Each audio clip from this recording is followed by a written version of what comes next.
People think nuclear physics is loud. Explosions, sirens, blinding flashes of light. But that's not how it really feels. Most of the time, it's quiet, almost peaceful. In the early days of reactor research, scientists were learning how to split atoms safely. When you split a heavy atom like uranium, it releases energy. That energy heats other atoms, and then more split. That's called a chain reaction, controlled correctly. It powers entire cities, lose control, and everything changes. Dr. Aaron Hale understood that balance better than anyone in his lab. He wasn't obsessed with weapons. He wasn't chasing destruction. He was fascinated by behavior. Neutrons don't move randomly. They follow probability, patterns, predictable mathematics. At least, that's what the textbooks say. Over months of testing, Hale began noticing something small, something subtle. Whenever the reactor was pushed close to a stress threshold, the neutron spread shifted in a way that reduced instability, not because of safety systems before them. He checked the data again and again. It wasn't a glitch, it was consistent. One evening after everyone left, he decided to test it. Nothing reckless, just a slight increase in neutron flux, a controlled spike.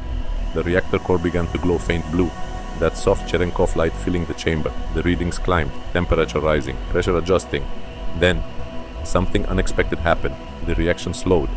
Not dramatically, not suddenly, just enough. Enough to avoid crossing the danger line.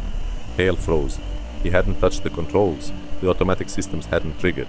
Yet the chain reaction corrected itself. Perfectly. Like it anticipated the stress. He ran the simulation logs later that night. The probability curve didn't match standard behavior. It showed resistance. A subtle pushback against collapse. The next morning, he submitted a quiet internal report. It wasn't dramatic. It didn't accuse physics of being alive. It simply stated, the system displayed adaptive stabilization outside expected parameters.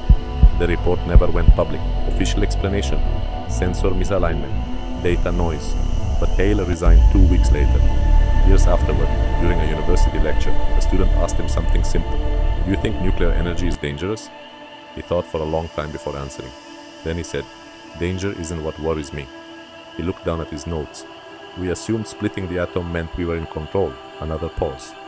But control only works if nothing pushes back. Reactors today are safer than ever, monitored, calculated, balanced down to microscopic precision, and maybe that's all it ever was. Statistics, physics, coincidence.